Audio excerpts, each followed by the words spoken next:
Welcome back to the Smite Challenger Circuit in Europe. This time it's Finch and Mifflin hanging out. We're going to take a look at our rooms here this time. We saw how chill Hindu and Gore have it, so we thought we would try and show you how we're doing as well. Actually going into a pretty good set, I would say here, Mifflin. We're going to be seeing the Papis up against JustF6. And JustF6, I think, surprised people by making it this far, but I don't think the Papis did. They've been grinding at this level for a while. We expect them to be. The player to watch out for on JustF6 is CaptainOti. I know you brought it up earlier that he almost single-handedly dragged his squad into this spot. And I feel that way. Yeah, the results, we can't argue with them. CaptainOti's doing it all. However, as you said, the Papis have been competing at this level for so long. This should be a really good set. Yeah, this Poppy squad should absolutely be familiar with them. Warchi on this team. Draco, I think he had an A in there. Marino, Draco on this squad here as well. You certainly know these guys. And then on the side of JustF6, maybe not as familiar. It's like Totti, Rottwen, you already mentioned CaptainOti here for this squad. But I think they made a bit of a name for themselves through the qualifiers. So I expect this to still be a pretty good set here. So you should be ready for the picks and bans in just a few seconds. So we start looking at exactly who's going to be first. It'll be the Papis in that first pick spot. JustF6 will be waiting. And Mifflin, we saw, I was just about to bring up the Ravana in last game, building some crit and making it all work out there for him. Do you think Ravana is first ban right now? Do you think he's made it to that level? I think Ravana brings so much pressure to your soul lane and that your mage on the enemy team can't ignore Ravana, and Ravana can't be stopped by literally anything. CC right. Immune, running him down. No especially peel. If you use Hasten Katana or even a Frostbound. However, as you said last game, we had crit instead. Yeah, Rage, baby. Rage Deathbringer, by the way. I mean, could have been a Wind Demon. It was a Deathbringer. It's all fine. Vamana, so powerful, as is Camazot's getting banned out. Looks like Papis are a little bit worried about that soul lane. And yeah. Can you blame them? I mean, CaptainOti's kind of nuts. That's a great point, actually. I was about to say, yeah, all these solo lane bans, but it's against JustF6. I think that's exactly the way you got to go because, like I said, I think CaptainOti showed about as much impact as you can have individually from that solo lane throughout their run, constantly forcing people to rotate to his lane. He was rotating with his leads, taking towers, that sort of thing. So it makes sense to try and mitigate his impact. The Papis are going to take Persephone with their first pick, but that does leave Jing still available. Xing is still open in that support too. There's going to be a lot of good picks to get on the back end, but they're going to go ahead and prioritize the Jormungandr. We haven't seen him much, Myth. Jormungandr, I'm not a huge proponent of this god. He does stalemate lanes. He might not get the kill potential that you would have out of literally any other aggressive soul laner. However, Jormungandr should just about never fall in the lane, as well as his late game teamfight disruption factor is very high. Poppy's picking up Hell, though. That's interesting, especially since, as I just pointed out, Jormungandr has fantastic late game dive potential. Hell's going to need a lot of peel coming out from the Papis. Yeah, they're going to need a lot to keep that Hell alive. Jormungandr can get back there and keep some anti-hero procs going too. But we just saw Joshi pop off on the Ullr in that last set. Hard to do better and still lose, I'd argue, than what we saw him play. So the Papis, I think, going to have to try and bring that same level if they want to get the win out of this Ullr pick. I know you're an Ullr fan yourself. Ullr, he's everything you want short of being on her, right? If you can't play on her, if you were just on pick Ullr. Right? You get the stun on your one. It's a little bit easier to land than the impale. But the bladed arrow, the hail of arrows, all of that, it's so much damage from a safe range, as well as the fact that even though he is an ability-based god, he's still a hunter. So if you close the distance when his abilities are down, he's still shooting you really hard. Ullr's got so much potential to play safely as well, and his speed stem and the jump. He's really an all-rounder in that long lane role. It's the Bacchus pickup for JustF6, so it's going to be a double Guardian strat with them, with the Jormungandr likely solo and the Bacchus in that support role, and the Merlin there mid. So whoever their jungler is going to need to carry a lot of that physical weight for them alongside that Jing, I think, to kind of balance his comp out a bit. But because they selected Bacchus, Xing gets to make it all the way down, and they're going to pair that with the Awilix. We don't see much of her, Mifflin. What do you think about this Awilix pick? When is she strong? What are they picking her up here for? I'm glad that we have an Awilix to talk about. That's one of my mainstay staples in the jungle role. She brings so much damage and survivability. The outplay potential with Feather Step, immuning you from all sorts of damage and CC, as well as, I like to call it the level 5 execute, in that it is dealing so much damage. Interesting enough, the only real synergy she has with the Papis is out of Xing. You can pull out of the 2 very quickly. That's a hard timing to do. The knockup on the 2 is not very long, and you can pull off Xing's ult. Outside of that, she has nothing besides her own merit to knock people up. It's going to be a little bit more difficult. catch the Jing Wei. I don't feel like you really want to pull a Bacchus in off the flop. You're kind of initiating for him in a lot of cases, so I agree, there's not some great targets. But let's go ahead and start moving into game number one now that we've got both of these drafts here selected. I know that you actually kind of like the Ravana too, right, here for SCC in that jungle spot for him. Talking a bit about how you like about the Ravana's role in the jungle too. Ravana is not necessarily a god that you pick because you want him to win the game for you. He's there to make sure that everyone else can hit the late game. He's a bridge character. He's going to be looking to get that early pressure out, really make up for the fact that RemagDoku might not be able to control the lane in the early, especially against a god like Persephone that's going to be poking out, dealing so much damage. Yeah. Ravana, truly, he's only there to make sure that your team makes it to 20 minutes. And if he does that, his job is done. I don't know, man. Overhead kick's just always good, isn't it? Wouldn't you want to have beads and Aegis just on a 12-second cooldown? But I know what you mean. There are a lot of junglers that make it to the late game a lot better than the way that Ravana does. And really, he's trying to set up for him. And if you're trying to bring a Jing Wei, a Merlin into the late game, that is pretty good. They should be able to do a lot of work for them when they make it to that stage, as already the Papis have pressure and do it. And that's exactly what you'd expect to see from that duo lane. Ullr is going to deal so much damage. Jing Wei, a highly contested pick. She's incredibly safe, especially if she falls behind. She can just, fly back into the lane. But she won't be able to establish pressure on her own. And Bacchus isn't going to bring much to help, as Warchi's getting a little bit aggressive. Yeah, that was close. They hit level 2 early, did the Papis with their pressure, so they started to get aggressive. Totti just barely able to make it out of there. They hold onto all their relics. I can't say the same for SCC though. It looks like in the jungle, he had his forced out. They were stepped up pretty far in the enemy jungle, so I think that he, likely in their skirmish, had those beats. Or not beats, I'm sorry, he's chilling. Warchi's playing so absolutely insane. There's just got a mana going forward. He's going to play a little bit safer. Markus, RemagDoku. I've been saying it the whole time, man. He likes these low pressure gods in mid, and this is exactly how you abuse it. Double kill for Markus. I mean, I don't know. Just pick something that can clear wave a little bit easier. That's bad news, though, man. You let this Awilix get off to a start like that, a double kill to start the game, first and second blood. And we already talked about how strong Awilix can be even pre-5 because the Feather Step's such a versatile tool. It feels like it does so much damage. And even that little tiny bit of lockdown can be so strong. This is bad news for JustF6. I'm not telling them to hit F6 as their namesake, but it's certainly a scary start. Awilix is going to be able to back so much earlier now to get the boots online. She can back possibly before 5. Warchi can get his beats forced out by the flop. Rottwen finds it. My man Warchi just walked on into that, right? I don't know if there are a whole lot of other ways that can go. The beads felt like they maybe were a bit late there too, but that's tough, man. He just kind of walked in. As long as Bacchus hits the flop, I think he dies there every time. Not only did he lose his beads, but he died after using them, so now he's going to be open to so much aggression in that lane. Especially now that SCC should be able to rotate around a little bit more freely. Once he clears the speed buff, he might want to move towards that side of the map. With his beats down on Warchi, it's going to be really hard for him to get back into the match. But as I was saying, Markus, with this lead, should be able to back very early from the boots and start to really exhibit the pressure. If Ravana is a bridge god to get you to the late game, so is Awilix, but she's doing so much better now with that 2-0 start. Her gold deficit is going to be huge. The XP is going to come in her favor as well. SCC is going to be on the back foot. As Ravana, being on the back foot, not exactly how you want to be, especially with the aggressive early game that he brings. But, as you said, the utility he has in having a beads Aegis on his second ability every 12 seconds should be able to keep him from dying, maybe not from on par though. Yeah. I know what you mean, man. It's like, you obviously you don't pick anybody to be behind, but there are certainly gods that can do better from that position than others. As Markus rotates over to left, he's sitting inside this Alpha Harpy Cove, but I think that JustF6 might have had an idea. They're backing up and taking their back, so I don't think there's going to be much in terms of game potential for Markus on this left side. I think that does raise a good question, Myth. Where do you want to see Markus try and put this pressure? Is it over here in the left lane? Jing Wei can be hard to gank sometimes. Is that where you want to see the pressure? I want to see Markus really put the pressure onto RemagDoku, but instead, we're going to take out this Jing Wei. Nice, lickety-easy split, but if you really want to move the game forward, you start to pressure onto the Merlin in mid. RemagDoku, we need to keep him down as easily as we can so that Persephone can flourish more so into the mid game. And then once you take out the mid laner, if you eliminate that tower in the early, that opens up the map for early objectives in the Gold Fury or even the Pyromancer. Pyromancer a little bit less of an option, however, as Jormungandr is over there. Not really the best objective clear god. But taking down mid opens up the Gold Fury very early, which can snowball games.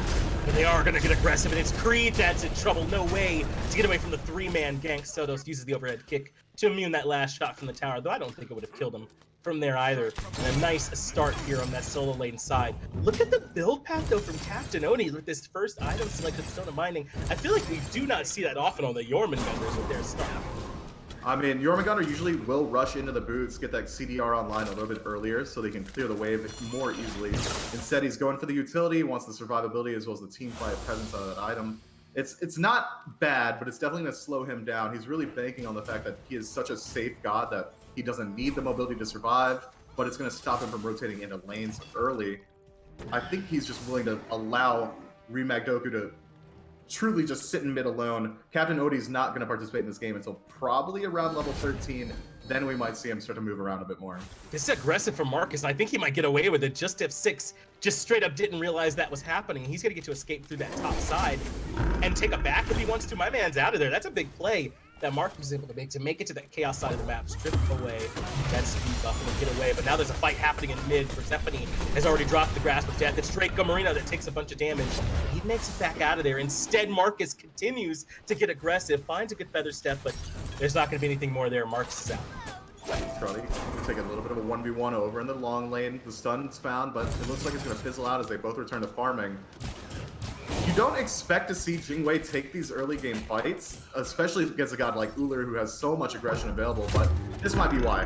Warchi is able to get knocked up, does make it into the axe stance in time to get the leap, so he should be out of there. But Totti's still aggressive, looking for maybe the knockup into the airstrike, but just no way to find it. Warchi makes it out, and now Dracomariano should be able to catch Totti out here and do quite a bit of damage on his own, even without backup, but he has the backup. Hail of arrows makes it an easy kill for the support, and the Papis now off to a really good start. That was an interesting. We saw JustF6 pull the gold tree there. They actually dropped it to about 75%, but they reset it. Looked like maybe they were resetting just in case the fight started resetting a little bit more in the long lane. But after the pick, they just all reset back to neutral. Instead, they could have continued that gold tree. No one was rotating in on the side of the Papis. That could have been a huge swing in their favor to close this 2,000 gold deficit. Could have been. Instead, they end up losing a little bit of the back. The Papis get off to a really good start. You know, Mifflin, I know you're watching yesterday. We saw that different Jing start. It was like the Atalanta's bow into the Blood Forge right away. I don't think they ever got boots. We're not seeing that here from Totti, but how did you feel about that start? Would you want to see it here? Do you think it's as strong as Farah and some of the other players think? I mean, it brings a lot of utility as Rottwen's getting poked out a little bit. He should be safe. Jingwei's there to back him up. It brings a lot of utility. It gives him a lot more trade potential in the lane. But the additional movement speed that you would get off boots that is unconditional movement speed, I think is so valuable that it's truly one of the best items in the game. Boots have been the only item historically built every single season since the beginning of time. Boots have been completely core. I'm not ever a huge fan of having to replace that in the build. But I can see the merit of it, especially if you think that you're playing against someone who's willing to trade you in lane in the early. Yeah, and it just works so well with the Jing and get those procs off. And I think it can work. We certainly saw that it can, but it's a hard sell for me. I think I'm right there with you on not taking the boots here at this point, man. They're just that powerful. That's something that you just want to have available to you in your build, really at just about all times. As we start to move a little bit further on here, looks like we might have a brief pause here happening. Don't worry, we're working on here for you. Mifflin. It's the same thing that we were just talking about, though, right? I mean, there's plenty of build options available to these hunters. You don't necessarily have to go with some of the same parts. I think we're kind of at a point where there's so many different gods that are viable, different builds and multiple roles here, too. It feels like it is kind of open up, so you can do just about whatever you want. And that's going to come with the beginning of any season before, you know, the real numbers nerds over on Twitter figure out what the actual ideal build Dude, is. Dude, it's Reddit doing the hard work, Mifflin. Don't take the credit from them. Yeah, Reddit, guys in chat who are from Reddit, I'm sorry. I use Twitter a little bit more often, so my shots go to, like, Flare, Boot, people like that. They like to work these numbers. But as I was saying, at the beginning of the season, we see a little bit more personality come out through these builds. The pro players get to play around a little bit more, see what works for them. Maybe not what is mathematically the best option, but it could work either way. That's also something that comes just from Smite being a skill shot based game where everything's more about whether or not you can press your buttons better. If you don't build perfectly, you can still make up for it with just raw player skill. Yeah, you don't always necessarily have to have the number optimal build in order to make it work, because sometimes play style, I think, can add some variance into that can make up for a little bit that's missing. So don't worry, we're working on getting us right back into the action, guys. We're still getting that resolved here on our end, but it does give us a chance, I think, to talk a little bit about the trajectory for these two teams, right? The Papis are a team that have been at this level for a long time. They were even, kind of at the SPL level, though towards that bottom end for a little bit too, and then have been around that challenger level forever. But JustF6 are a team that's trying to prove themselves, right? That kind of cut it close, making it into this actual stage, but you obviously don't want to take anything away from them. I think that, maybe they've got a little bit more trying to prove that they belong here as opposed to the Papis who, we know are a team that play at this level. Yeah. Coming in as the challenger, it's got a lot less pressure on you. JustF6, they don't really have anyone in the stands who are like, well, I expect them to win, because they don't have that history as a team. Whereas, as you said, the Papis have been playing at this level for so long that they're kind of owning it, right? Like SML, SCC, all that. This is their home turf. This is where they should be performing at their absolute best. JustF6, on the other hand, as we said earlier, no expectations. They can come in if they do poorly. No one's going to expect too much from them. But if they do incredibly well, that's all momentum in their course. The Papis need to beat JustF6 because that's the wild card team. It truly is in the SCC, especially on the European side. If you lose to JustF6, as they are the newcomers to the court, that's a huge loss where there's so many veterans on the rest of these teams.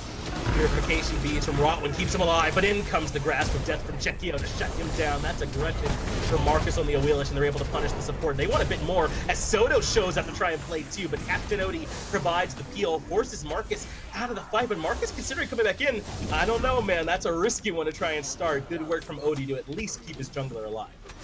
And that's CaptainOti. He's doing the best he can with his Jormungandr pick in the soul lane. He's not able to rotate out, but anytime anyone comes over there, he can at least mitigate losses or turn it into something good. If I'm on the side of JustF6, I do kind of want to play around CaptainOti just because I know how much of a powerhouse he is in that lane. Especially with Warchi really just bullying this Jing out constantly. Duo lane's kind of a lost cause at this point in that Ullr is going to get the better hand of most of these engagements, so you don't want to allocate too many resources over there. Let's say that they do get the kill onto Ullr. It's not too big of a deal. He should be able to come in and win the 1v1 afterwards anyway. But if you put CaptainOti ahead, he can start rotating out. You can maybe put this hell on a bit of a back burner so you can't pressure out as much. It's really where you want to allocate your jungle's time, either in the mid or the solo at this point, if I'm on JustF6. Warchi got aggressive under the tier 1 and got poked out for his trouble. He's down below half, and with Sotos lurking on this side of the map, I like that Warchi's being safe all the way back to the tier 1 tower, and then he'll take his back from there. But as you mentioned, this Jing is now going to be behind. She's going to Devourer's Gauntlet start too, which I know you're not a huge fan of. It's a slower start. It's less overall power. You get the item itself online sooner because it's cheaper than Bloodforge, but you're not going to get that same sort of bang for the buck. As there's trouble for Chekio happening in the jungle too, but maybe they can lock down RemagDoku. It's Markus that gets the kill credit for that one. The Papis now have 8 kills in total, and they're ready to continue the aggression. Look to see if they can lock down Rottwen or maybe this Ravana too. But they're both looking for their escapes to come back up. Featherstep locks him down for a second, and now the Gold Fury getting procced as well. Some additional damage, but Rottwen makes it back out, leaps over the wall, and Sotos actually does get the punishing kill on the Markus. Markus played a little bit iffy there. He had the ultimate available, and Rottwen knew it. That's why he waited so long to use that jump over the wall. But Ravana got to be able to move in there, really put the pressure on him, as Markus already had the Gold Fury aggro as well, so he got bullied out by 2 there. It's still a level deficit in favor of Markus. 6-2, we can't fault him too much. Interesting to point out that he's building into Transcendence on Awilix. I'm not a huge fan of that. I would prefer to see the Hydras or maybe a Crusher. He's already got the Crusher. A Brawler is what I meant to say. Brawler's beat stick going to get that anti-heal online and the additional pen. But Transcendence is going to slow down the build, especially when you've got so much online already. 6 kills on the board. You've got such a huge lead, the XP lead as well. You want to continue that level of aggression and speed forward instead of slowing down your build to kind of stack up that Transcendence. Especially now that the nerf has gone through, the cooldown isn't going to be online until afterwards, after the stacking that is. It's going to be a little bit hard for Markus to maintain his pace going such a slow build. It is perhaps a bit slower, but they do have, as you point out, a decent lead, right? About 2 levels or so for Chekio, about a level and a half for Markus too. The experience lead comes out to be about 4,400, the gold in their favorite team. The Papis, sort of as you said, you think they want to make some moves that would help them be better right now, so they can keep compounding their lead rather than maybe looking too far down the line. But they're still in a really comfortable spot. Hard to complain about where the Papis are now. They might even be considering starting up this Gold Fury. Maybe not, though, with Markus backing. He won't be here for it, so instead they'll just kind of head back to basics.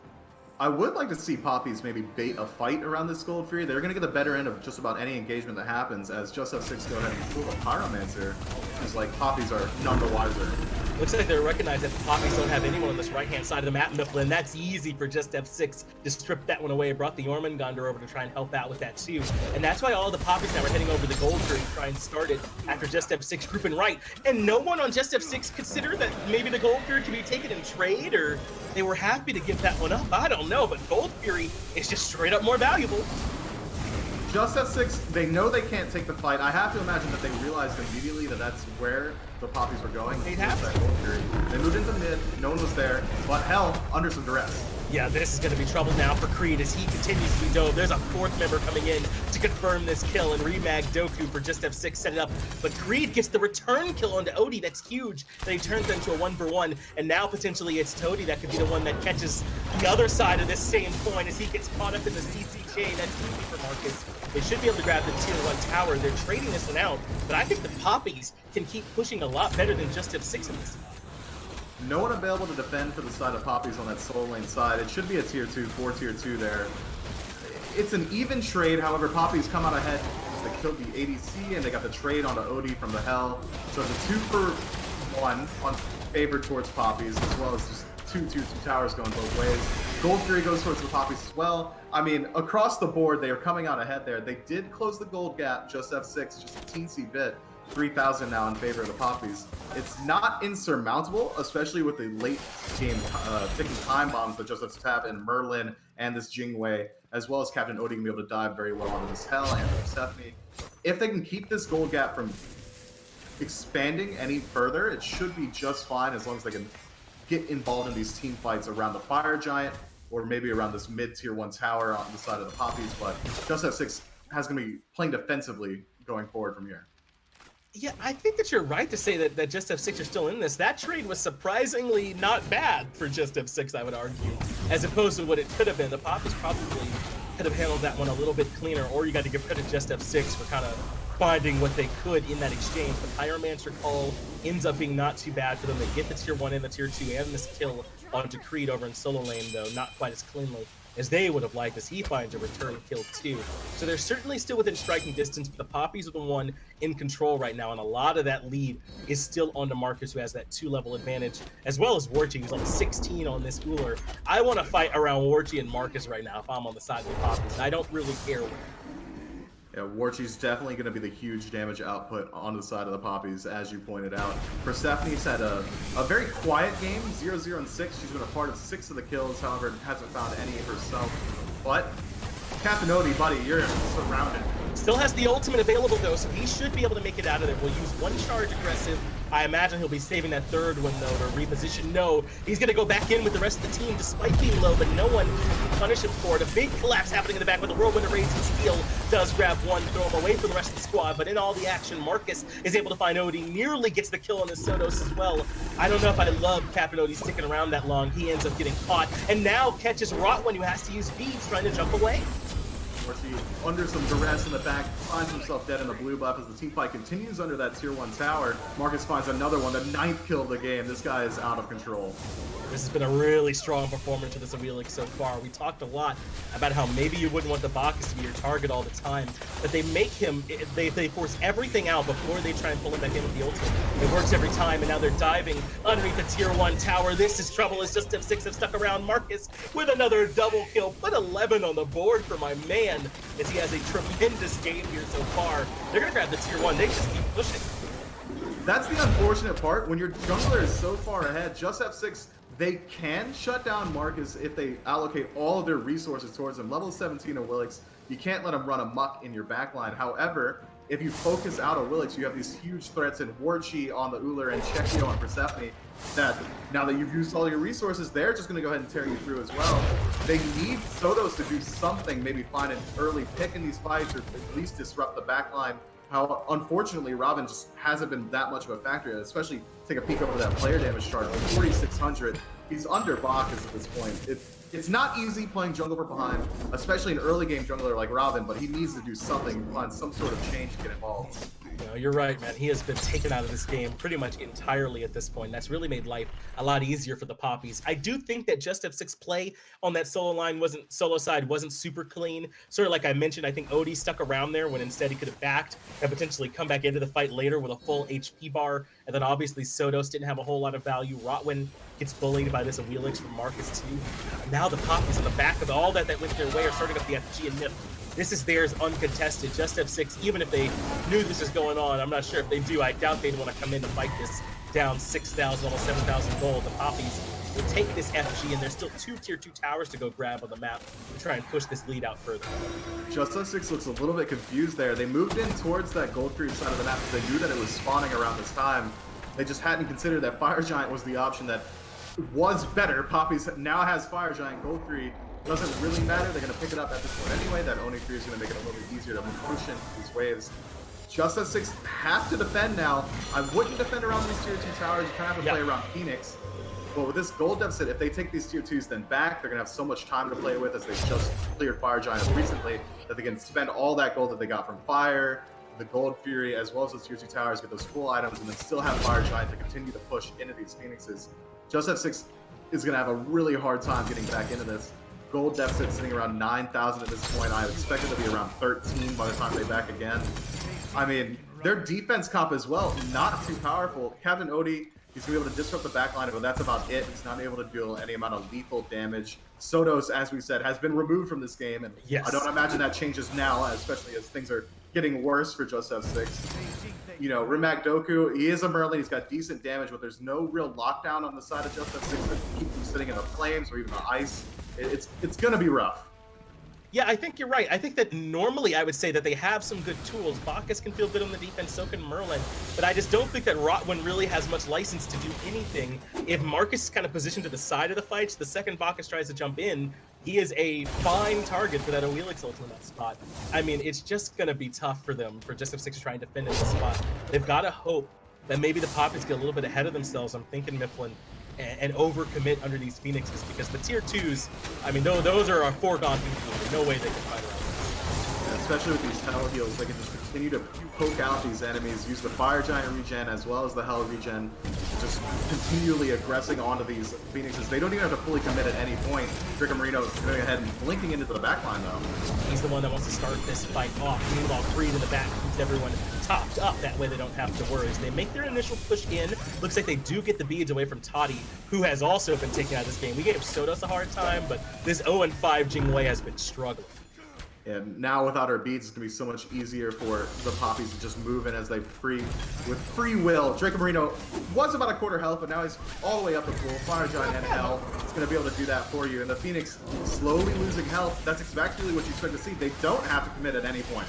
No, they can just do this slow and steady push in, right? And just slowly chip away at this Phoenix, back up, heal up with the Fire Giant sustain, with the Hell heal, with all the Xing 10 HP 5, whatever you could want, and then just come back in and do a little bit more damage. And finally, Rottwen feels like he has to jump in, but they go right into the counter initiation. This does get some good damage onto the Papis, but they're just healing it all up on the back of this Hell, so CaptainOti feels like he has to go in and start looking for the big knockups, but the rest of the team can't get in a position to follow up. The Papis are undeterred.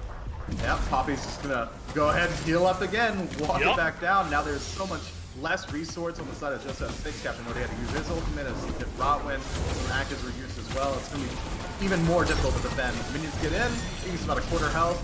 We're gonna back up, heal, and do it again, I assume. This has been really clean from the Papis, and the problem is you can buy Brawlers and Divine Ruin and Cursed Donk if you want, but it doesn't do anything about this out-of-combat healing when they back up and heal in between these engagements. Now they can come back and initiate essentially at full health. Rottwen trying to disrupt, but Totti's already fallen to Markus. That purification feeds the right side. Phoenix is going to drop as well. Now the Bacchus has no way to disengage. The axe off the mark from Warchi, despite having a good game so far. He misses that one, but the rest of the Papis continue to surge. Creed gets a kill on the Rottwen. CaptainOti falls as well, and suddenly it's just SCC and RemagDoku trying to defend. And as we've been saying the entire time, Papis still just healing up. This should be game. Yeah, I think so too, Mifflin. I mean, they've got so much health on their side, so much sustain with this Hell. There's the grasp of death. Checkio carries RemagDoku, and unfortunately, that just leaves SCC, who hasn't done much all game. He does grab one more kill there towards the end, but it's all in a losing effort. It's a deicide and the win for the Papis in game number 1. 22.5 minutes. That is a convincing win. I mean, Yeah. at no point did the JustF6 really were they in the driver's seat at all. Papis at about 5 minutes established a small lead that just continually grows slowly. I wouldn't even call it a true snowball in that it was so slow to build up. They just walked down this game. Yeah, it was a snowball down a really shallow hill, I suppose. I guess is the best way to say it. Just slowly over time accumulated. And I think a lot of it was that there was never any pressure onto Creed either on this hell, right? So he just got to very slowly build up, nice and tanky, give them plenty of healing throughout the entirety of this game. But the stars, it's Markus undoubtedly, right, on this Awilix, 13-2. Are you sure? Yeah, you know what? Let me take a look at these numbers here. Yeah, Markus was the star on the Awilix. Yes. Yeah, I mean, 13, 2, and 3, 15 kill participation. I mean, no one was even close. Dracomariano had 13, 1-0, and 13. Well, you know what? Dracomariano did really well as well. Take a peek at that damage. 8,000, 21,000 damage taken. I mean, the Papis just played incredibly well. If I'm JustF6, I need to allocate some resources to maybe CaptainOti, put him on a more aggressive character so that he can do what he does best, which is play aggressively. Instead, they put him on Jormungandr, a relatively passive god, into a hell who's going to just snowball into the late game. No one could really rotate in and help CaptainOti with that lane because Ravana has terrible kill potential into hell. With his only form of CC being a root, Hell's got the cleanse to walk out as well as a speed boost on her 3. I mean, she was, as you said, uncontested, and there was no option really to contest. Yeah, I think they ran into a problem. Both their side lanes had to give up pressure, right? Because you picked a Jormungandr and a Jing away, and it's really hard to win that way when there's all this pressure on the sides of the map. So game 1 does not end up going the way of JustF6. I gave a bit of an okie doke there. It goes the way of the Papis for game number 1, but it's a best of 3 set, so they could certainly fight their way back into it. Give us a quick break. We'll get that game number 2 ready for you and be right back. Welcome back to the Smite Challenger circuit here in Europe. We're in game number 2 of the set between JustF6 and Mifflin. It's Finch, it is Mifflin, and it's the entire cast of My Hero right over my shoulder. Great cast. Weeb. We love to have that's a wall scroll. That's not a poster, by the way. That's a wall scroll. We're full on weebing it up here. Let's go ahead and move into the picks and bans. Production is saving me by moving me on right away. So let's have JustF6 in that first pick spot. In game number 1, I don't know, Miff, it was pretty dominant from the Papis. It wasn't as if they ran away with it instantly, but it was just a bunch of incremental victories for them stacked up together, and it felt like JustF6 never got to play, especially their side lanes. It was just clean play. I mean, the side lanes especially, they did get booped out. Creed on Hell was left uncontested, as well as, that Ullr just bopping that lane. Jingwei never really got a chance to play. Regardless of lack of gank, it didn't really matter. I mean, Markus, as we said, when your jungler's popping off in the middle lane, most of his kills came from the 3v3 in lane, and I mean, it's just classic textbook play in that you don't need to do anything crazy because everything's just working everywhere. Yeah, and I think there was a play from Markus where he stole the speed buff and just got away with it. My man Sotos walked by. I guess he plays without sound on or something because he didn't hear any of that happening and just let the Awilix go. I mean, I think plays like that don't, show up on the stat sheet in particular, those are big plays for momentum swings in the jungle in particular. So a lot of that was favorable for them. Let's look at these bans though, Myth. The Jingwei and the Hell taken off the table by JustF6. They're banning it away from Totti with the Jingwei and the Hell away from Creed on the opposite side. Meanwhile, the bans are fairly standard for the Papis. JustF6, though, choose to take Hunbots first overall. They're giving up the Merlin to take this utility in the jungle. I mean, Hunbots, you can't fault that pick. No matter, regardless of season, regardless of year, Hunbots is going to be a jungler who has a standard escape and a leap, as well as a large AoE CC ability and burst potential with gap close and sacred. I mean, like, everything Hunbots does is just good. As well as Odin now getting picked up by the side of JustF6. So that's a circle inside of a circle. That's an underrated ult combo as well. Normally when you think of Odin, you think inside that ring, I want to drop huge amounts of damage, right? You're thinking Zeus ult or Hui ult or something like that. But Hunbot's ult inside that ring essentially turns that fear into a stun because they're just running into a wall instead. And that's so potent, especially when you have an ADC like Xbalanque throwing AoE branching Bola autos in there. I mean, JustF6 comp, it's good. It's a team fighting comp though, right? Isn't it, from this combo? Like, they want to combo all these ults together. There is a little part of me that might be worried if they end up getting fractured in these team fights, that maybe it's not quite as strong. But right now, if it's a 5-on-5, that's pretty scary for what JustF6 have drafted. The Papis have a pretty decent team fight though on their own right. They've got this Dodge that we've seen really valued lately, getting banned out a lot. Pair that with the Hou-Yi, who's right back in the thick of things, is a strong hunter. Aggro even said he wouldn't mind seeing maybe some Hou-Yi mid or some Xbalanque mid too. So I think there's some strong picks. And the Fafnir to kind of accelerate that attack speed. The Papis have a nice draft here too. And JustF6 just lost me, clearly. Woo, JustF6. I mean, we've been preaching it, for like 2 months now that Scylla's just not great. I'll expand on that further because people love to argue with me about it in that Slint game chat, especially during my stream slot. Scylla sucks. Crush doesn't clear wave until level like 7 or 8. Until then, you're gonna have to be using 2 crushes to clear your wave, as well as the fact that your jump, although is a standard leap, has maybe 2 seconds startup because you have to throw out your dumb little dog thing to blink to later on. I mean, it's not great. If you want to use your ultimate, yes, you're CC immune and you move a little bit faster, but if you actually want to shoot that ultimate, you have to stand still long enough for maybe 2 or 3 autos from an ABC to land straight into your chest. And in crit meta, that's enough to just put Scylla into the dirt. I didn't get to really go into Papis comp here because I hate Scylla so much, and I hope now that everyone in chat also hates Scylla. No, that's a PSA. That's a public service, what you just did. Letting people know that we don't necessarily need to be picking Scylla. They'll round that draft out with the Bellona as we move into the action for game number 2. JustF6 now with their back kind of against the wall a little bit here. They got to win this one to keep this set alive and try and move it into a 3rd game. It is going to be Oti on that Odin over into the solo lane with SCC in the inbox jungle and Rottwen taking the Geb into the support role. Everything going about where we would have expected I think, based on these drafts. I don't think we're seeing any invades or any hog pickups either, so this should be a fairly standard start here to this match. I mean, it absolutely is. Markus is going to be able to clear the jungle easily. We didn't touch on the Daji and what she's going to bring. It's going to be so much gank potential in that she's going to have that lock-on jump on enemy gods. And Markus clearly feeling himself today. I imagine we're going to see more of it. But the Papis comp altogether, I'm seeing objective burn. Bellona's going to use her ultimate to increase attack speed around any objective, as well as Fafnir using his to create even more damage. You know, Merlin, as we've always said, doesn't have the greatest confirm on objectives, but his burn is insane. Totti taking a huge bounce there. Goodness, 96 damage at level 1. Yeah, we love that. We love hitting those ricochet bounces. Dude, I'm here with chat in before Scylla pops off this game and Biff gets angry when Scylla frags out here. We're all rooting for it now, just so that, you know, your soapbox speech ends up being wrong. But obviously, you are right in almost every case. I think we're seeing too much Scylla. Yeah, I'm going to counter-argument that right now, just on the off chance that it does happen. So this Scylla, let's say she goes 3 levels up. Why would I ever want an ahead Scylla when I could have an ahead Evo or Adney or Persephone or, you know, any other good mid laner? But a little bit of aggression over in the dual lane. Dracomariano going to jump in. And this is, you know, it's going to fizzle out forward as Totti keeps taking these bounces from Warchi.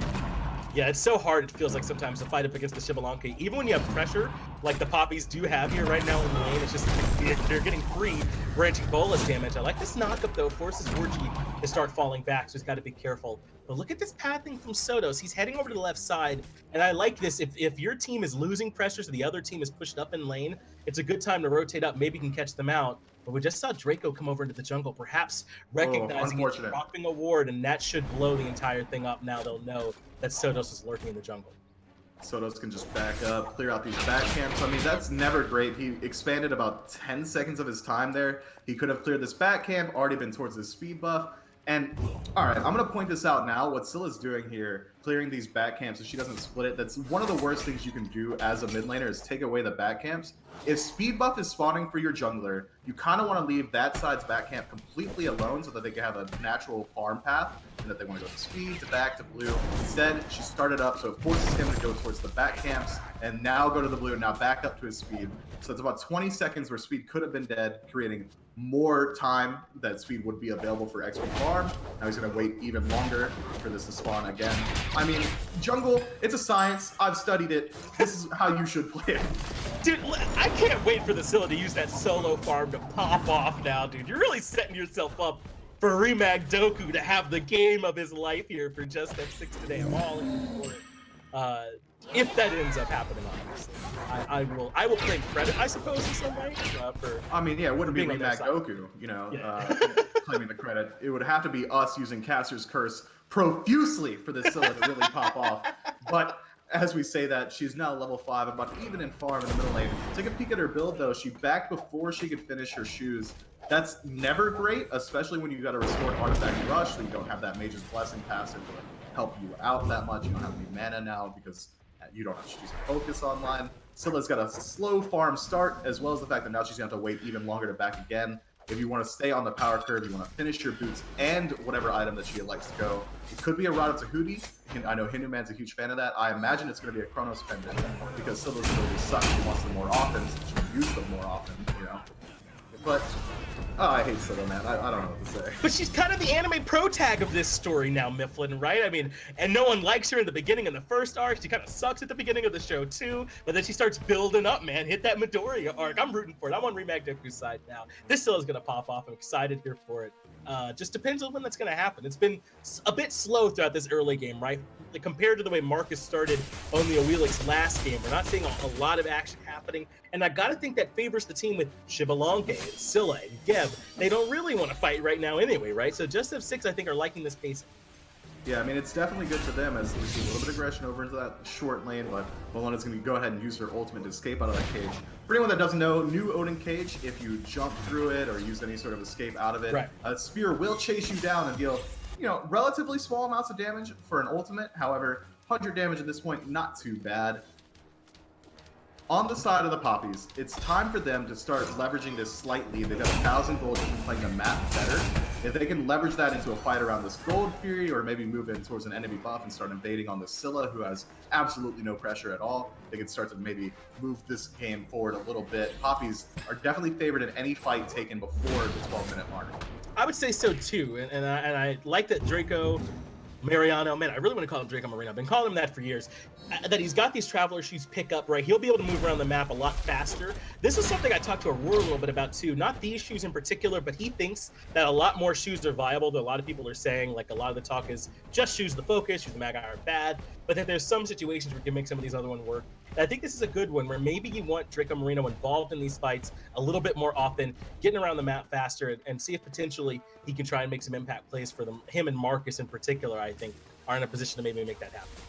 I mean, I've been saying it all along that movement speed is the most important stat that you can have in the game. It allows you to, as you said, move around the map a lot more easily, as well as maneuver around a team fight. Even if you are getting chased out, you can maybe escape if you have that additional movement speed. That's why speed buff's also the best buff. Markus rotating over towards this X-Ball, thinks better of it.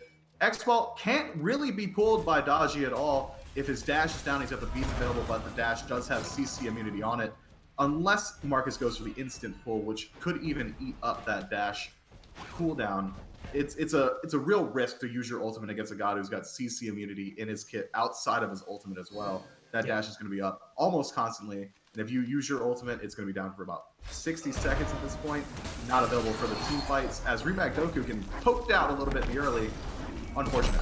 Cataclysm does find two men. I'm a monster comes over the wall, but Markus makes up to the sky in time. First blood is still on the table. We have not had a kill through these first 7 minutes, but Markus should be on his way out of there. It should be relatively safe. Meanwhile, the rest of the Papis on the full disengage too. So that fight does start with some poke on RemagDoku, but JustF6 were there to answer for it and nearly find a return kill. I mean, it's been an absolutely slow game from both sides. Neither jungler has really used their ultimate in any meaningful way yet, especially when, as we stated earlier, both junglers have such huge pick potential ultimates. Fear No Evil has that huge AoE fear that can be used at any point to completely disrupt the team fight or even pick out anyone that's out of position, as well as Dodgy able to pull people in. But as of yet, it looks like both teams are just content to continue farming.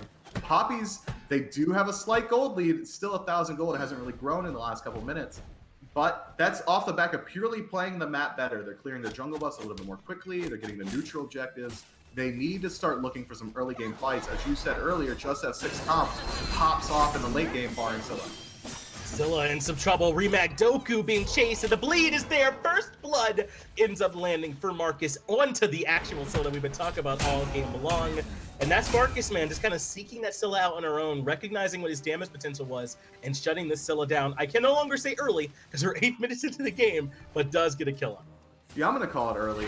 Scylla got shut down early, as Scyllas do, and that's props to Markus for identifying the weak link in JustF6 comp and abusing it for that early 8-minute first blood. Going to push that gold lead up to about 15 to 1600. Now they can even start looking towards the Pyromancer. It would be very easy for Papis to sneak away this Pyro, especially with Fafnir able to boost the damage out of the Dodgy. The bleed auto is going to be able to tick away at these objectives very quickly. And Merlin, as we've always said, has huge objective burn potential. They don't even need to move in towards this Gold Fury. They can steal away Pyro the second it spawns. Normally, when you let a Scylla go 9 minutes uninterrupted, it's usually a pretty good game for him. He finally got the kill. It's just aggression over in the long lane. Has Totti down quite low, does Warchi, and looking to see if he can make the play. Cataclysm comes in, forces out the beats from Warchi as well, and maybe he was right. RemagDoku is on the way too, has already used that Sentinel aggressively, but Warchi will not be able to find the kill, neither will JustF6 return, but both hunters have to use their beats. Isn't that super nuts how Scylla's Crush is a completely reactable ability that has travel time to the ground, so she uses it. Dracomariano showing perfectly that you could just, you know, jump, and even if she aims it perfectly, there's a 0% chance you get hit by it. I mean, yeah, Scylla pops off. No, Scylla's sick. You put her all the time as out comes the Fear No Evil. There's the I'm a Monster. You want to trash Scylla now? Well, she buries Markus with a little bit of help from SCC and the Fear No Evil. Good combination from the two as Markus gets a bit ahead of himself in the enemy jungle. Not going to find anything else in the back of that, but that's a nice kill on the board for JustF6. The first kill on the board, putting him only about 2,000 gold down now. Every objective on the map is still available for anyone to use. Rottwen a little bit of trouble, no ultimate available.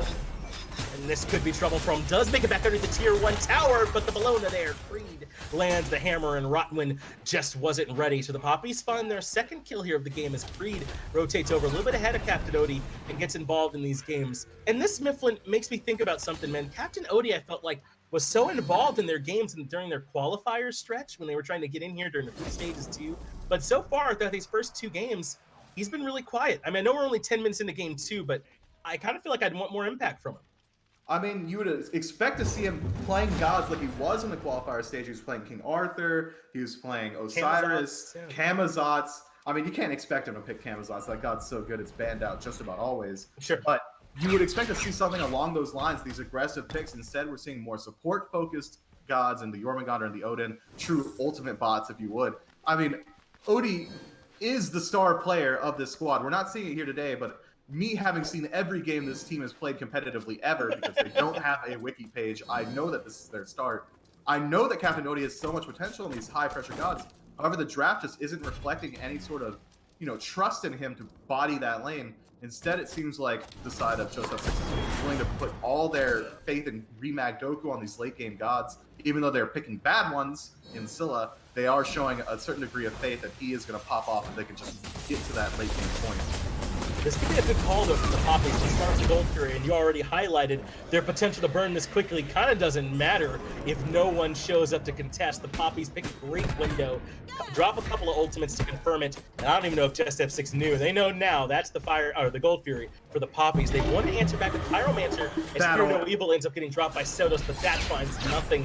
JustF6 have to retreat. They do get a cataclysm, but Markus makes it back out. Markus up in the air now, doesn't quite find anyone with the pull. He's in a lot of trouble, but he uses his blink to escape over the wall. That was the I'm a Monster use. I don't know if there was any damage that was found there for RemagDoku, and now they've left CaptainOti a bit too far forward. He does find a nice stun, though, and is able to retreat. So JustF6 try and pull the Pyromancer, try and force a fight to answer back to the Papis after that Gold Fury pull, but they end up getting nothing. Yeah, Papis definitely come out ahead there, although it was touch and go for a second as Markus blinked into so much damage, but he escapes with his life and instead turns for a 0-0 trade into a Gold Fury for nothing. Papis, they really can't be upset. Goldie's closing up to about 4,000 around this point. I mean, it's like last game in that the Papis are just pulling ahead very slowly. I mean, it's even slower in the last game. It's been a very quiet match. However, they're playing the map so much better that this gold lead is just continuing to grow. Any engagement that happens from this point out, the Papis are favored, so if JustF6 wants to move in towards an objective, it's going to be very difficult, especially for the fact that the Papis have so much damage potential. It's whether or not SCC and RemagDoku can do as we saw where they got their first and only kill of the match, use their ultimates very well in congruity, and pick an early target in these fights and then maybe disengage and re-engage once they have a better positioning. However, the unfortunate part of Scylla Hunbots is that the second both of those ultimates are down, their entire team fight potential is just about nil. Yeah, they're so reliant on those ultimates. We said during the drafting stage that this is a team fight composition in JustF6. They want to be able to group up and just use abilities that you can't do anything about when they're stacked on top of each other, and they haven't had the chance just yet. But that's why I might be a bit worried if I'm the Papis. It's only a 3,000 gold lead. We're 13 minutes in. A lead is a lead. They're definitely ahead, but is it enough? How favored would you say JustF6 are if we're 33 minutes into this game and it's a fairly close game? completely late game, JustF6 has the better team fight comp, and in the late game, that's all that happens is team fights. Pyromancer getting pulled a little bit early by JustF6. You know, CaptainOti is going to try and zone them out, but this isn't burning very quickly as Creed dunks in the back. Does find a nice ultimate and the Thorn to try and stop them, discourage them from doing any damage or reflect what they do. Pyromancer does end up dropping. Papis want the fight as they've managed to get SCC down pretty low. Blink in from Markus, but Fear No Evil is used defensively, but he still had Trickster Spirit. Markus gets in, gets an easy kill on the SCC, does manage to chain one as well. I think that was Rottwen that he'll pull in, and now Markus pulls the escape axe he leaves. Meanwhile, the rest of Papis going to dive the tier 1 tower in mid. Sikkim lands and the crush, but doesn't do any damage to Dracomariano. Meanwhile, they've got CaptainOti in trouble near the front. The stun lands from range. The Gap Shield's there to keep him alive, but it's a full-on dive from the Papis. Look how far Warchi's the back. Aegis immune some and gets the hit from the Amma Monster. RemagDoku finds one. I mean, RemagDoku's doing a good job showing off the good assets of Scylla, and that's not easy to do because she doesn't have very many, but RemagDoku's able to find the Amma Monster, the only ability that really made any impact in that fight from Scylla. Gets that early pick. Now they can go ahead and back up and try and defend this Pyromancer that the Papis are pulling, but as we said earlier, Merlin's burn is so high, it's already on 50%. It's going to be difficult to try and stop this. RemagDoku is lurking over the wall, but it looks like they know a ping coming out, and instead of fighting, they're just going to drop it. They don't feel comfortable starting it up, so JustF6 will grab the objective instead and start pulling the Pyromancer towards their side. Have it down to about half, but in comes Dracomariano. Just a blink, he doesn't even do anything. So maybe see if they'll drop it. They laser focus on the objective. JustF6 do manage to grab the Pyromancer, but Creed gets the first kill on the Rottwen, easy peasy in the back. Chekio's low and does need some backup, but he should be out by now, and maybe they can go for the collapse on the CaptainOti instead. CaptainOti does not have his ultimate available. It's going to be very difficult for him to escape unless he just blinks out. And here's another PSA while I'm going ahead and shooting him out there. Blink's still good, guys. Chat, I know that it got nerfed a little bit, 10 less units of movement, as well as a slightly longer cooldown, but Blink is the ability that is going to give you an extra escape in a team fight, as well as an engagement that is just about unreactable. Blink could be dropped to 10 units of movement. It would still be a pretty good active. I mean, when it was nerfed, I mean, I'd argue that it was the best relic in the game. I mean, I know that Purification Beat's picked up all the time, but it's just so powerful and so versatile. It can be used as a defensive and an offensive tool on junglers, on supports, on solo laners. So I think it needs a little bit of touch, and it's certainly still good, but this could be trouble. I don't know if Rottwen realized just how many members of the Papis were here in the jungle. He does manage to get the Cataclysm off, makes it into the one, but not to the CC immune part. Markus, they get about the easiest kill of their life, and now they'll come back towards the Primal Fury. I don't even know if JustF6 can afford to stick around and defend. SCC successfully zoned by Dracomariano, and Primal Fury goes to the Papis. I mean, that's exactly what Merlin brings. That objective burn was so insane. If I'm SCC, I think I've got at least 10 seconds to get in there. Unfortunately, Ullr falls instantly. Totti in a little bit of trouble.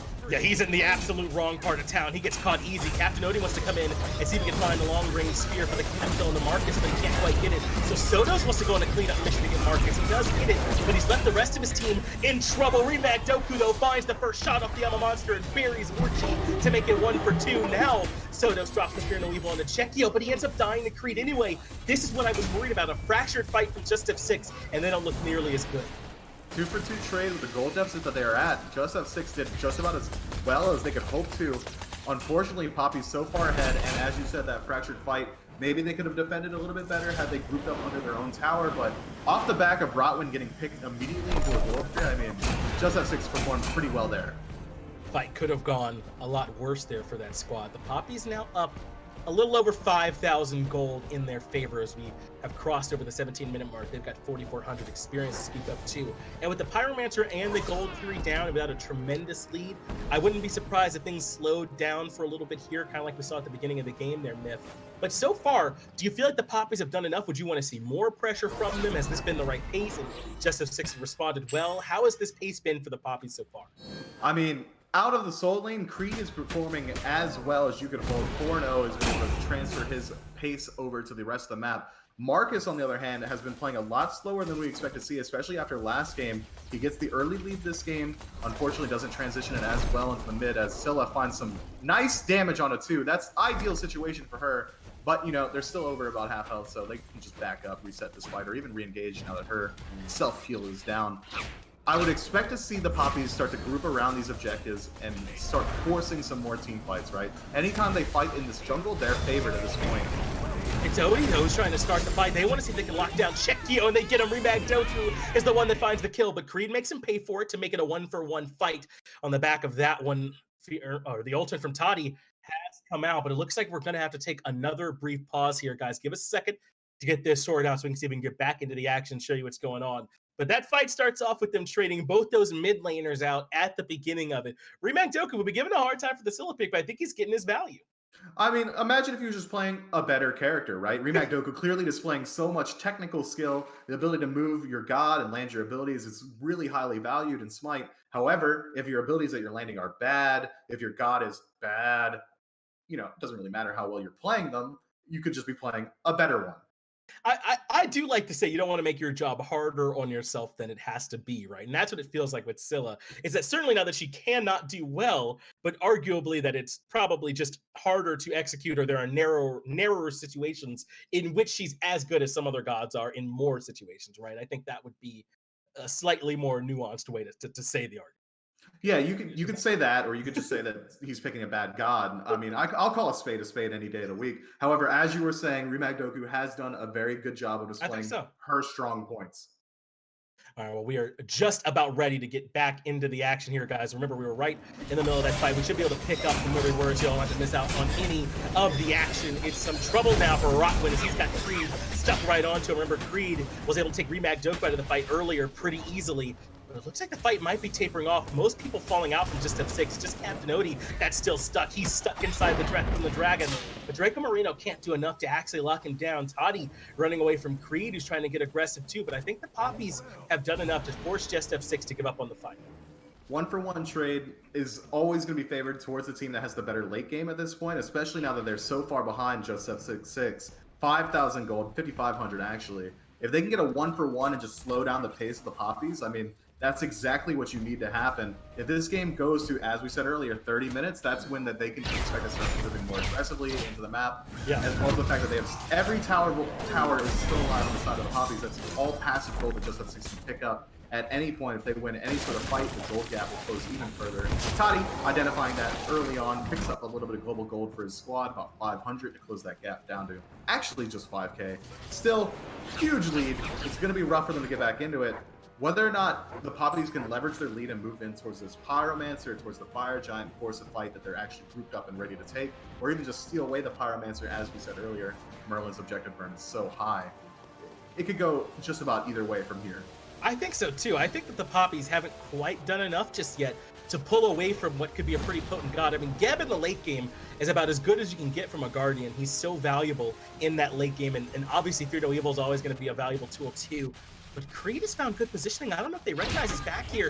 Finally, Sotos comes out and does figure out where this guy is, but he's losing the 1v1 pretty handily as Creed sticks to him. JustF6 does get the Pyromancer, but Creed wants to chase, stick it to Sotos. So aggressive. Willing to use the ultimate over the wall. Here come the rest of the Papis. They force Sotos to use the Fear No Evil defensively. The chains from Markus haven't found anything yet. He is going to get the pull on the Rottwen, but that's the Geb, and we're moving into the mid-game. I said he might be hard to kill, but they're melting Rottwen pretty easily. Warchi gets the kill, and the Geb ends up falling. Markus has found RemagDoku in all of this as well. That's huge. They managed to find a 2-for-0, and they're going to head right back to the FG.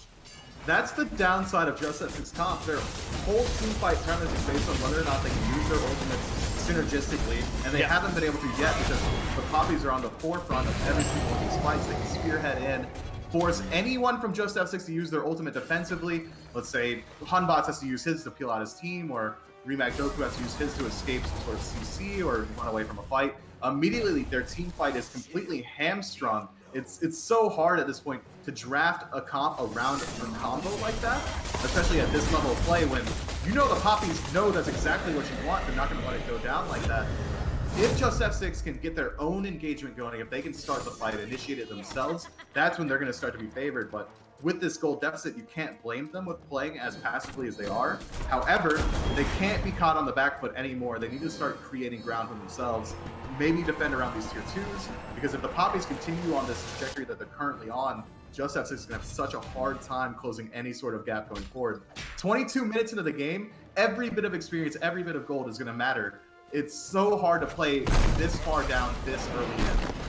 It is, and I think you got to get a lot of credit to Creed to kind of go to your original point about how JustF6 have had to use their combo pieces suboptimally. I mean, in that fight in particular, he just sat on Sotos until eventually he had to use the Fear No Evil just to try and stay alive. And as soon as that first combo piece falls off, RemagDoku's ultimate is so much harder to hit now without that consistent setup.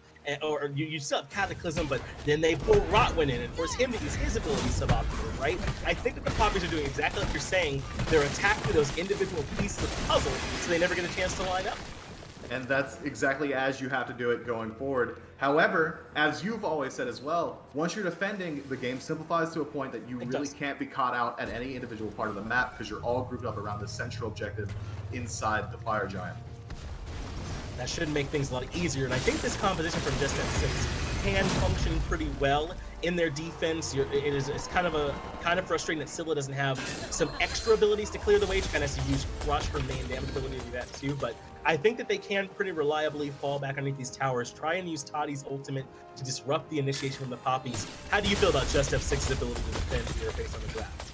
Based purely upon their draft, and we're not going to even acknowledge the fact that the huge gold deficit being around 11k now, and as well as that XP deficit, if it's just around the gods, their defense is not awful. If at any point the Papis want to dive into the Phoenix, they have to worry about Cataclysm out of the Geb, setting up for the Scylla to find her minuscule bits of damage that she can bring as that character.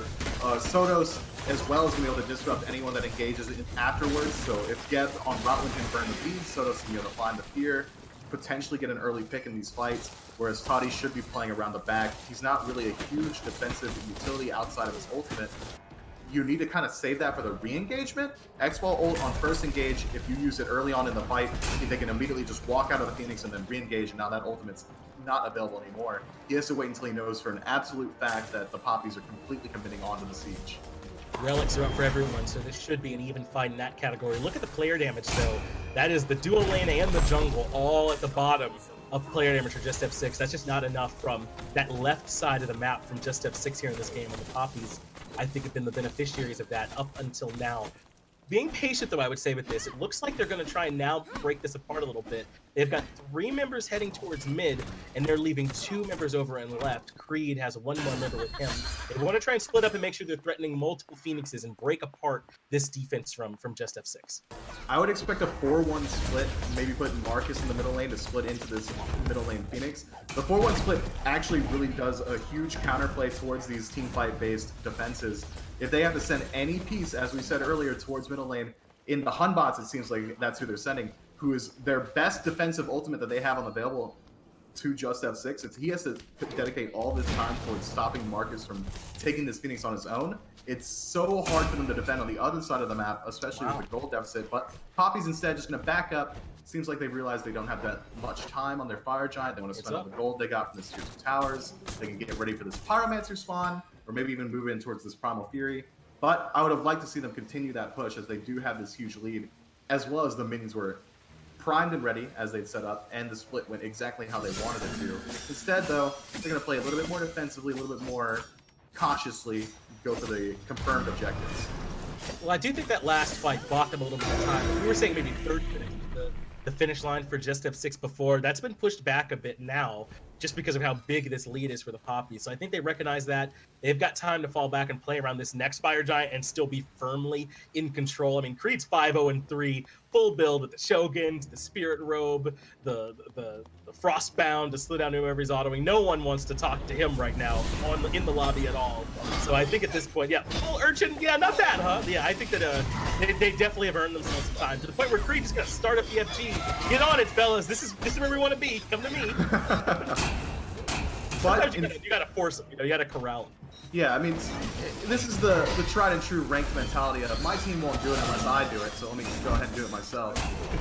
We don't talk about it enough. The support being level 17 now, just now leveling up, as well as the fact that Geb had a dedicated item to his Ritual Dagger. He's not going to have as much defense as he would like. He's actually a very easy target for the Papis to pick off. This is a viable potential pick for the early game fight. If maybe Markus can find a pull onto him very early on, normally you wouldn't want to pull the support with AoE defense ultimate, but with him being so low level and not having enough gold dedicated towards his own defensive items, rather, it's going to be hard. I think this is actually a good play from Draco. He really disrupted everything they were trying to do on left, so that means that they didn't get in position to set up their defense. That's good damage from RemagDoku landing on the Warchi, though, to bring him down low. But the Papis can heal this back up a little bit with that Fire Giant sustain, maybe even step into the jungle and lifesteal a little bit for Warchi trying to get back healthy. I think that's what he's going to do. So it doesn't end up quite materializing. JustF6 are going to be set here for their defense as the Papis come back in, but they've got Fire Giant on everybody. A huge gold lead as well. Certainly favored, as it looks like they should be able to come in without many ultimates really on the side of JustF6. They pop the Frenzy as well to try and kick this fight off. Phoenix does come down about half HP and Creed goes right to the back line. Checkio pops Sotos, and they find their first kill. Even CaptainOti is low. He falls to Warchi on the left-hand side. Suddenly it's a 5v3 favoring the Papis, and the left side Phoenix is already fallen. I mean, it went exactly as we said. They had to use all of their ultimates defensively to escape from getting picked around that gold tree, and they instantly killed Sotos, the only ultimate they still had available. He didn't even get a chance to throw it up.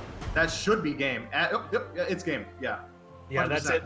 The Papis grab game number 2. That means that they take the set here as well, Mifflin. A very impressive showing for the Papis here up against JustF6. Now, I think that the Papis, I would say, were pretty heavily favored coming into this match. JustF6 are kind of an unknown quantity. That bottom team that qualified in as part of the group stages, and the Papis have been around here forever at this point. But still, really impressive. The Papis just played clean smite. They slowly whittled JustF6 down throughout that set, and they never really had a way to fight back in. I mean, they also just played perfectly around JustF6 comp. As we said, every team fight that the Papis won was off of forcing out maybe 1 or 2 of the pieces of the puzzle that JustF6 needed. And when I say needed, they absolutely do need it, because RemagDoku on the Scylla can't do things on his own. He needs that CC out of the Geb, or he needs it out of iSotos.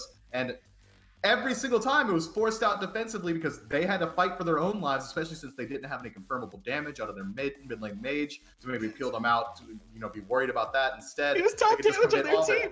Yeah, top damage. I mean, imagine if he had that, you know, like, I don't know, even a Yanis. Yanis is better than Scylla. Yanis sucks. No way. Yeah, Yanis is better than Scylla. I'll say it. 2 worst mages in the game right now, and he picked the worst one. Imagine if he was playing Kukulkan or even a Rod, so he could heal up his squad, drop some damage, use the ultimates to confirm from the long range. We don't have to talk about it anymore. RemagDoku, I like you, bud, but you got to pick some better characters. We just don't love Scylla around here, but I think you kind of got to admit that he did have a good game here this time. But I think the Papis just dismantled them. That's the word that I want to use to kind of describe that game. They picked apart this composition, and the dual lane did virtually nothing for them this game too, right? I mean, Totti with 8,000 damage at the end of the game, not enough from your Xbalanque at all in that game. Certainly not a good look there from him. Sotos, I think, also was made pretty irrelevant in this game too on that unbotched performance. So I think JustF6 have the pieces to use the analogy we've been using all game, but they just didn't line up for them this time. I'm excited to see what they can do, though, the rest of the SCC. I think this is a team with some potential.